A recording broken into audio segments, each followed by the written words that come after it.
Welcome to Season 2, Episode 2 of the Southeastern Coverage Podcast. I'm your host, Drew Slimp, and back with me today is... Zane Ratliff. And it's great to be back. We are absolutely pumped for college football to be back, and there's a lot of SEC action this weekend, which is... I can't even describe how excited I am. It's week one. We're back. We're finally back. It's felt so long since college football has gone, and we're finally back. So today, we're just going to be going into a lot of detail for all the SEC games this weekend. So we're just going to kick that right off. So first game, what is it, Zane? Yeah, so first game coming up tonight, Thursday night, 8 o'clock. Tennessee taking on Bowling Green on SEC Network. Drew, who do you got for this one? All right, we're recording this on a Thursday, so this game is tonight. We're waiting on this game right now. It's starting in an hour, but you will see this Friday afternoon tomorrow. So I have Tennessee in this game, obviously, big Tennessee fan, and I'm really excited to see how we look tonight on the field, and I think a lot of Tennessee fans are. We're expecting a lot of offense and Heupel's new offense, and Bowling Green, not a great team. They struggled last year in a pretty weak conference, too. Yeah. And I think as long as Tennessee comes out and shows their offense and what they've done under the Heupel era so far, I think they can handle them pretty easily. Yeah, so I completely agree with you on this one. I'm going to go with Tennessee again. Obviously, Bowling Green did not have a good year last year at all, and that's to say the least. Like you said, Drew, I'm really excited to just kind of see, what Josh Heupel's offense is going to look like. I'm excited to see kind of how this team has developed with, all the, allegations that are going on and stuff. I'm really excited to see how this team perseveres through everything going on within the last year. And I think they'll come up with a big win tonight in week one. All right. So next game is Kentucky versus Louisiana Monroe. Zane, I'll let you pick this one first. Yeah, so this is a 12 o'clock game on Saturday. Going to be on SEC Network as well. So I'm going to take Kentucky in this one. Obviously, Kentucky's coming off a pretty big year. Last year, they did really well in conference play, and I don't think they were really expected to do that well. But yeah, I got Kentucky in this one. Yeah, underrated team this year. We'll see how Will Levis comes out and plays this year in his first year in a Wildcat uniform. Yeah. All right. So you got Kentucky as well? I do have Kentucky, yeah. I think they'll take care of business against UL Monroe. I agree. Okay, next game is a 2 o'clock game on Saturday. It is Arkansas versus Rice. I'll start this one off. Arkansas, they kind of overperformed last year, and they exceeded people's expectations at the beginning of the year. Second half of the year, they kind of fell off. Yeah. But Rice, I don't know much about them this year. I haven't really known much about them in the last couple of years. They've kind of been irrelevant. Mm-hmm. I think Sam Pittman in Arkansas take care of business against Rice this weekend. Yeah, I completely agree. So, again, like you said, obviously not knowing much about Rice, I'm going to pick Arkansas in this one. Obviously, Arkansas is returning Treylon Burks. He's said to be, one of the top receivers returning in the SEC. Yeah. I don't believe they're going to have Arkansas is going to have the greatest year ever, but I think Treylon Burks will have a great year, and he'll lead Arkansas to a win this weekend. So I'll start off this next one. The next game is this Saturday, 3:30 Eastern Time. Alabama's taking on Miami. Big game. Yeah, absolutely huge game on ABC. This shouldn't be long for me being the Alabama fan. I have Alabama winning, obviously, but I'm really excited to see, obviously every year, obviously we lose a lot of players, so it's always good to see how we improve, and I always get nervous for games like this just because, it's kind of like, unknown, obviously expected to win, but I'm really excited to see Bryce Young perform. Obviously, I think that's kind of our big question mark is just how he's going to perform in his first game starting at Alabama. And also with new offensive coordinator Bill O'Brien, I'm really excited to see what the offense looks like this weekend. And I know our defense is going to perform really well. So, Drew, who you got? Yeah, I got Alabama in this game. I think Bryce Young is going to come out and just perform well right off the start. But if Miami wants to win this game, they got to protect De'Aaron King. Their offensive line has to step up and stop this mighty Alabama defense. Mm-hmm. So, yeah, I think if everything goes right and Miami doesn't somehow pull off the upset, I think Alabama won't have any problem beating Miami. Yeah, I completely agree. So next game coming up is I can't see what time it is, but Mississippi State is taking on Louisiana Tech. Drew, who you got for this one? Okay, Mike Leach and the mighty air raid offense making a return this year. Yep. So I don't know much about Louisiana Tech. This might be the case for a lot of these games this weekend, but Mississippi State, Mike Leach in his second year there, and I think they'll play well against Louisiana Tech. I don't know that much about Mississippi State, but yeah, I think they'll win this game. Yeah, Mississippi State's one of those teams where I just don't see him having like the greatest year ever. Yeah. Just, too many question marks, too many things unknown about this team. But yeah, I still got Mississippi State. I got Mike Leach's air raid offense this weekend. This is also going to be a 4:00 game Eastern time. But yeah, I got Mississippi State over Louisiana Tech. Great. All right, next game is at 4 on Saturday. This is Missouri versus Central Michigan. And Missouri coming off a pretty successful first year under Lia Drinkowitz's first season as head coach. And I think they'll pick right up where they left off. I think Missouri's going to be a very solid team this year. I agree. And against Central Michigan, a team they should beat, I think they'll come out right away and just take care of business and start the season off strong. Yeah, absolutely. I agree with Drew that Missouri is a team that's going to lead off right where they left off last year in 2020. I have them beating Central Michigan by a lot, and I agree that Missouri is definitely going to have a good year this year. So next game coming up is a 7:00 game. It's Auburn versus Akron. Who do you got, Drew?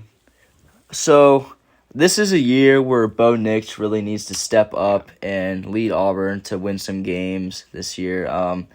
I've never been a true believer in Bo Nix, but hopefully he'll play well this year and prove me wrong. Yeah.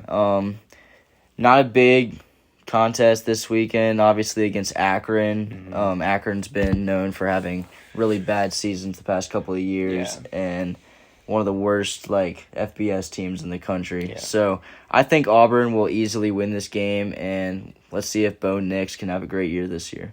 Yeah, obviously this is a hard game for me to pick, being an Alabama fan. Obviously I would love for Akron to win, but I don't think that'll happen. I think Bo Nix will come out and play really well. And again, it is one of those things where Bo Nix, he does need to have a good year. If he doesn't, basically, I just don't see him starting within the next couple of weeks if he doesn't perform right away really well. But yeah, I got Auburn in this one by a lot, unfortunately. All right, Zane, you can start off this game because we got a story for this next one. It is a 7:00 game. It's South Carolina versus Eastern Illinois. South Carolina's got a very interesting story, so tell us about that. Yeah, so obviously, if you haven't heard already, South Carolina is going to be starting one of their grad assistant coaches, Zed Nolan, at quarterback this weekend. It's a very interesting story and one that's been kind of going around the college football world a while. Obviously, South Carolina during the whole preseason has lost a lot of talent at the quarterback position. It's been one of their biggest weaknesses. They were supposed to have Luke Doty, who is a 4-star coming out of South Carolina, a huge recruit, and he was kind of expected to be the guy this year, and he got a foot injury during the first week of fall training this past year. But he is expected to be back for week 2, I heard, which is a good sign for South Carolina. But Zed Nolan is going to be the starting quarterback. He still has a year of eligibility. He was originally a quarterback at Iowa State. Didn't really see the field that much there. And then he ended up transferring to North Dakota State, the powerhouse FCS program. Yeah. Unfortunately, as a lot of people know, Trey Lance was the quarterback at North Dakota State, so he sat behind him as well.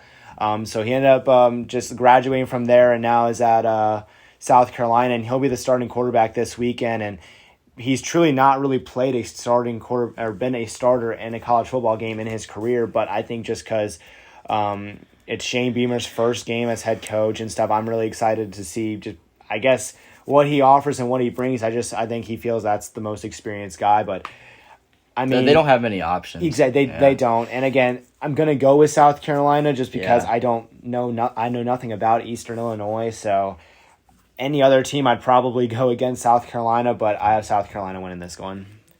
Yeah, I think South Carolina has too much talent to lose to Eastern Illinois, even though they're not the most talented team in the SEC, obviously. Yeah. But I think their talent will win this game, regardless of how their quarterback plays. Yeah. So, yeah, I got South Carolina. All right, next game is 7:30 on Saturday. It is number 13 Florida versus Florida Atlantic. Mm-hmm. So I'll start this one off. Florida is an interesting team this year. Yeah, they got a new starting quarterback.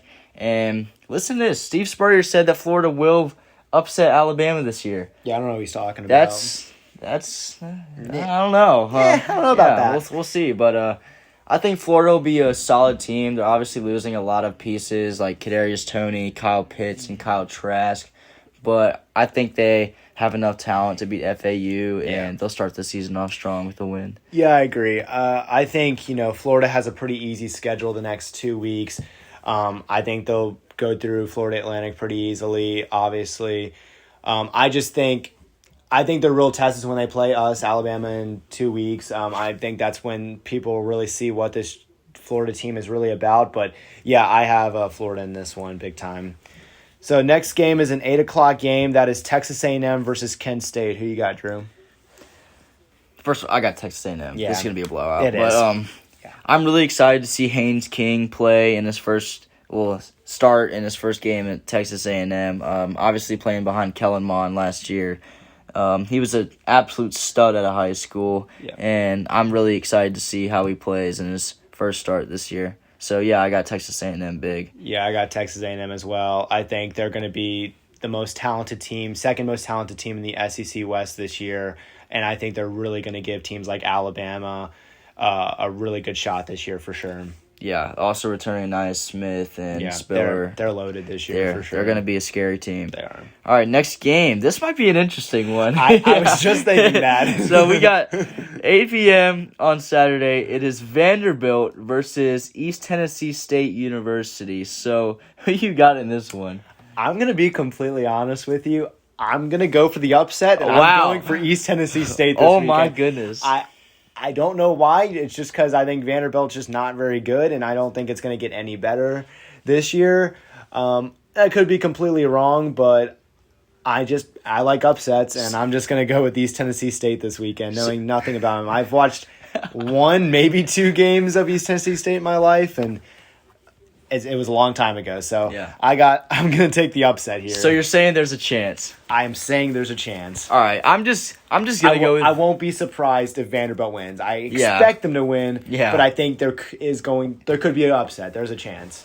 All right, I'm just gonna play it safe and take Vanderbilt. Okay. I think they have, even though they're a terrible team based on the SEC, but I think they have enough talent to get by a team like East Tennessee State. Yeah, I wouldn't be surprised. Yeah. First game for Clark Lee under head coach coming from Notre Dame. It'll definitely be an interesting game to watch. I'll definitely be watching this one. Yeah. If it's even on TV. Yeah. Yes. So next game we have coming up is an 8:30 game. We have UCLA versus LSU. I'm going to start off with this one because LSU is ranked 16th in the country right now. But I'm actually going to take the upset here, and I'm going to pick UCLA in this one. It's going to be at UCLA. It was supposed to be in Death Valley, obviously, with Hurricane Ida coming in. The game is officially moved to UCLA in California. And after what I saw last week, I'm going to go with UCLA. I think Dorian Thompson-Robertson and Zach Charbonnet are going to I think they're having a great season. I don't think that's going to stop with LSU. LSU really needs to clean up on defense this year. I mean, there's just no getting around it. Yeah. They need to clean up on defense. And I agree, yeah. I just think UCLA's offense is just going to be too much this year for them. And I think, the whole thing with Chip Kelly is what he did when he first got to UCLA was he basically started all those freshmen that he had. He's been there for 4 years now. He started all those freshmen that were there. Put them into that game situation and let them kind of play. And obviously they struggled the first 3 years, But now all those guys are seniors, and I think UCLA is going to have a great year. And I think they're going to upset LSU this weekend. Yeah, I'm going to agree with you here. I'm taking UCLA. So, first game, DTR and Charbonnet, UCLA looked pretty scary. Yes. And they were playing a pretty weak Hawaii team. They still put up over 40 against Hawaii. So. I mean, their offense looked dangerous. Defense played well. So, yeah, I think LSU is a good team, but I just think UCLA is going to step up, get this big win in Los Angeles, and I think they'll get it done. I completely agree. So, our second to last game we have is an 8 o'clock game. This is actually going to be on a Monday night. It's Ole Miss versus Louisville. Who you got, Drew? Oh, this is a good one. Yeah. This is a really good one. So, I'm going to take Lane Kiffin and Ole Miss. Matt Corral this year. They're hoping that he's going to have a Heisman-type season. Yeah. And he's one of the best quarterbacks in the SEC this year. So, I'm really excited to see Ole Miss's offense and see what they produce on the field. I think they'll beat Louisville. Yeah. I completely agree with you. I think Lane Kiffin's offense is just going to be too much for Louisville. I do think it'll be a close game at first, but obviously I think second half or late second quarter they were going to pull ahead in this one. I think Ole Miss is another team in that SEC West that's really going to, I don't want to say like make a run, but they're definitely going to beat some teams that they really shouldn't beat. Yeah. I think they're going to have a great year, though, and I think they're even going to make a pretty good bowl game, to be honest. Yeah, you can make any game a good game if your offense just plays well. That's how college football works. They put up 50 against Alabama last year, so that's not easy to do. Yeah. So our last game we have, and it's kind of going to be a little bit of a story background to it, is and it's going to be the game day game this weekend, biggest game in college football, is a 7:30 game Saturday night. It's number 3 Clemson versus number 5 Georgia in Charlotte, North Carolina. Who do you got, Drew? Okay, all right. This is a really good game, and this is going to be one of the biggest games of the year until championship weekend. Mm-hmm. But, goodness. All right, so if you're not aware, Georgia has already lost George Pickens. It's a huge loss. They're going to really miss him this year. They've also lost tight end Darnell Washington. He's an absolute monster. And they've also lost safety Tyke Smith, too. Those two guys were in practice, and they got injured about 1 to 2 weeks ago. So 3 huge losses for Georgia. Clemson, obviously, they lost Trevor Lawrence. They lost ETN. But they're just reloading with more studs. DJ Uiagalelei. The rich get richer in Clemson. That's how it is. It's really like that. So this is going to be a really close game. I'm going to pick Clemson this game because I think they just have too much talent returning. I mean, they got Skalski on defense, Breezy on defense, and I think they're just going to show up in Charlotte and take over the Bulldogs and win this game. Yeah, Drew, I completely agree with you. Obviously, I think this is going to be a super, super close game. It's the game day game. It's, you could kind of say, I don't want to say like a game of a century, but it's probably going to be the game of the year, I think, for the early part of the season. But I'm going to get Clemson as well in this one. I think it's going to be a super, super close game. I think JT Daniels for Georgia is going to have a great game. He's really going to have, if they want to win this game, he's going to have to lead them somehow, over that amazing Clemson defense. But with all the injuries going on right now at Georgia, I just think that Clemson is just too strong in this one. Like I said, the rich keep getting richer, and they just keep reloading with Uiagalelei, Skalski, Breezy on defense. But yeah, I'm going to take Clemson in this one Saturday night. Okay, that's all we have for this week's episode. And just remind y'all, I'm the host, Drew Slimp. I'm Zane Ratliff. And thank you for watching episode 2 of season 2 of the Southeastern Coverage Podcast. And we will see you guys next week.